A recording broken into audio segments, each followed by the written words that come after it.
வணக்கம் மக்களே, சென்னா மசாலா செய்யலாம் வாங்க. அது எப்படி செய்யறதுன்ட்டு பார்க்கலாம்.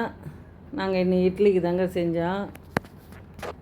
ஓவர் நைட்டு ஊற வச்சுருங்க முக்கடலையை. நல்லா குக்கரில் ஒரு 6 விசில் வரட்டுங்க. அந்த இதை இறக்கி அது ஒரு வாரமாக வச்சுருங்க. எண்ணெய் ஊற்றுங்க. சோம்பு பட்டை போட்டுக்கோங்க. பொடிசாக கட் பண்ணி வெங்காயம் வதங்கட்டும், நல்லா வதங்கட்டும்.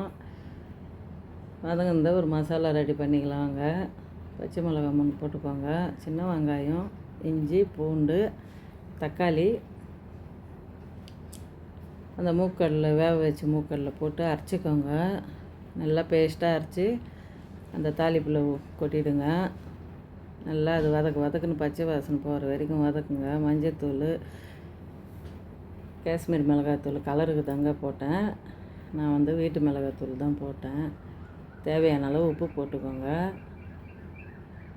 முக்கல்லையை போட்டு நல்லா எவ்வளோ தண்ணி வேணுமோ உங்களுக்கு தேவையான அளவு தண்ணி வச்சுக்கோங்க. கொதிக்கிட்டோம். கொத்தமல்லி, கருவேப்பிலை, புதினா போட்டுக்கோங்க. அதை மூடி வச்சுடுங்க. அது ஒரு பக்கம் கொதிக்கிட்டுங்க.